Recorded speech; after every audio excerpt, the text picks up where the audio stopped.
Creepy Joe Biden is back in the news. He was in trouble before for being, let's say, very handsy with other people. In many cases, it would be women, but sometimes he would get really touchy with kids, and it would be really disgusting to look at. The Democratic Party. And today is a really special day. Thanks to give out here. First and foremost to my perfect wife, Stephanie, my wonderful son, Will, and my daughter, Ava, already mentioned. Taking a selfie with White Tiger in New York. Hey, Charlie, give him that cute smile. Bears. I need a hug, kid. Come on. I need a hug. God love you. It's your reputation. I know that.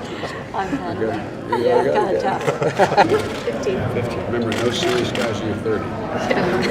I like that. That's it. What I like most is getting to see their children and their parents, particularly their moms and dads. When I reenact the swearing in the old Senate chamber, where their whole families are able to be there and stand with them as I reenact the swearing in. It's a moment of real joy.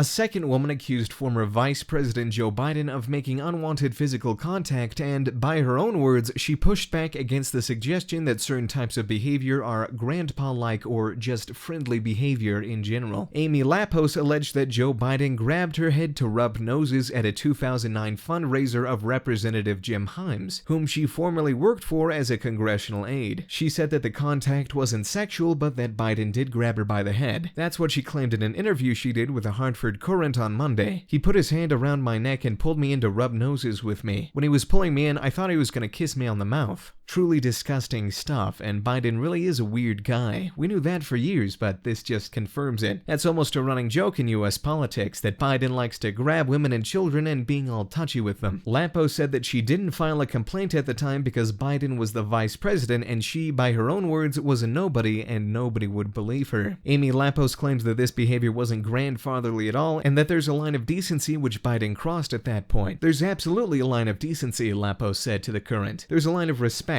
Crossing that line is not grandfatherly, it's not cultural, it's not affection, it's sexism or misogyny. A Democratic donor who was at the event told the Current he didn't witness any inappropriate behavior from Biden. Earlier this week, Lapos released a statement explaining her decision to go about this in public, saying that she was disappointed with the Democratic Party and the way it treated Lucy Flores, another woman who accused Biden of unwanted physical contact. She also said that the idea this type of contact is grandpa-like or friendly was dismissive and part of the problem. I stand by Lucy and any woman with the courage to come forward regarding inappropriate behavior by men, Lapo said in a statement. Uninvited affection is not okay. If Biden truly supports women and gender equality, he would step aside and support one of the many talented and qualified women running, she added. The same goes for the other men who have thrown their hat in the ring. Also, Lucy Flores, a former Nevada Assemblywoman and the 2014 nominee for Lieutenant Governor of Nevada, alleged Biden had grasped her shoulders and kissed the back of her head. She claimed that Biden proceeded to plant a big slow kiss on the back of her head and that her brain couldn't process what was happening. Here's a part of the interview Lucy Flores did on CNN with Jake Tapper.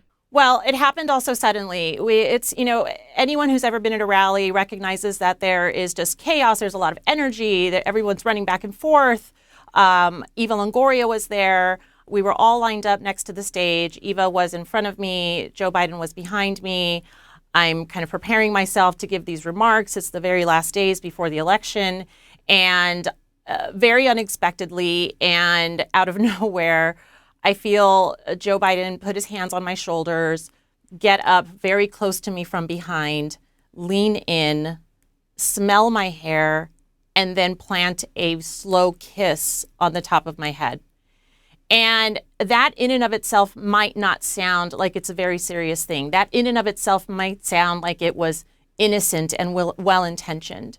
But in the context of it, as a person that had absolutely no relationship with him afterwards, as a candidate who was preparing to make my case for why I should be elected the second in command of that state, to have the vice president of the United States do that to me so unexpectedly and just kind of out of nowhere. It was just shocking. It was shocking because you don't expect that kind of intimate behavior. You don't expect that kind of intimacy from someone so powerful and someone who you just have no relationship whatsoever to touch you and to feel you and to be so close to you in that way. So I frankly just didn't even know how to react. I was just shocked. I felt powerless. I felt like I couldn't move. I just didn't even know how to process it.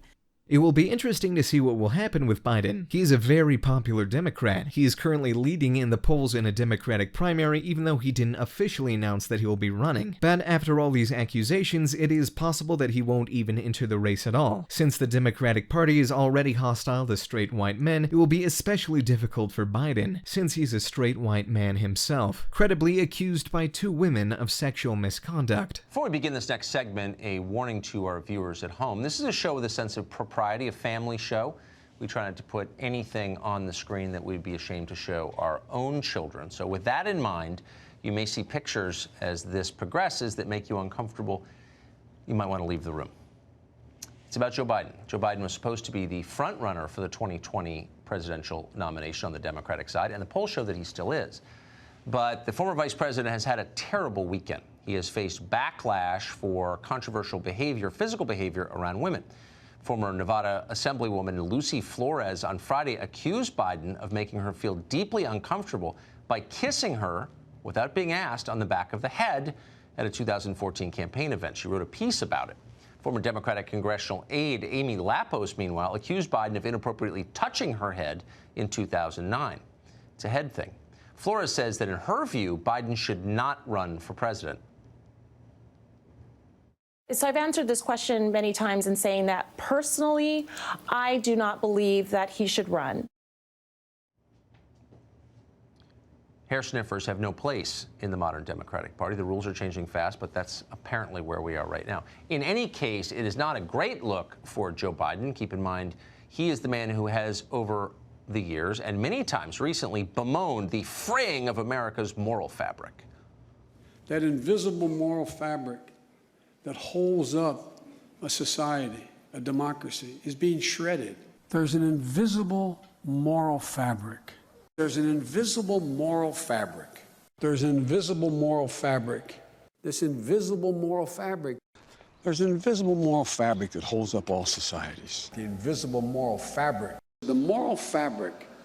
The moral fabric of society is invisible but essential. To stop this enormous erosion of the moral fabric that's at the hands of Donald Trump and the Republicans. The moral fabric is fraying. The good news is the moral fabric softener smells amazing. So should Biden stay out of the Democratic race? Well, the other candidates can't make up their minds on that question. Watch. I believe Lucy Flores, and Joe Biden needs to give an answer. Should he not run as a result? Look, that's for Joe Biden to decide. You know, I believe Lucy Flores. He's going to decide whether he's going to run or not. People raise issues and they have to address them, and that's what he will have to do with the voters if he gets into the race. Author and columnist Mark Steyn joins us tonight. So, Mark, one of the many reasons I'm glad you're with us tonight is to help make up my mind on this question. I mean, on the one hand, you think he is a warm person. I know him. He is warm. On the other hand, it's a lot of hair sniffing. This is the guy who the Secret Service said used to swim naked in front of them, including female agents. There's something a little creepy here. What should we think about this? Well, you know, Tucker, there's an invisible moral fabric that's fraying, and it's holding up the back of that lady's dress, which is why Joe Biden's got his nose between her shoulder blades, trying to keep it from fraying any further. You mentioned those Secret Service agents, and I've heard a lot of people I respect, like Brit Hume earlier today, and Brit was saying that he doesn't think there's anything at all sexual about that. And I think that can be true and yet still not be a mitigating factor. You mentioned his habit of swimming naked in front of female Secret Service agents who are there to take a bullet for the vice president when he removes his swimming shorts and tosses them over the hedge. That's not really the bullet they're supposed to be taking. There is something that is actually slightly presumptuous about this behavior in the way that it was when Charlie Rose used to do over at PBS, used to do dress rehearsals undressed. It's a power thing. It's the presumptuousness. And the Democrats are completely morally indifferent on this unless it serves their ends. And what they want to do is take this guy out. The other candidates want to take him out the way Jeb Bush was taken out by Trump 4 years ago. But they haven't got a Trump to take out Jeb Bush with a single well-placed adjectival insult, low-energy Jeb. So you use what you have, and that's why all these Democrat candidates have basically decided this is the bullet that takes out Joe Biden. I don't think he's going to run because I don't think he wants to be defending a lot of this stuff between now and November next year.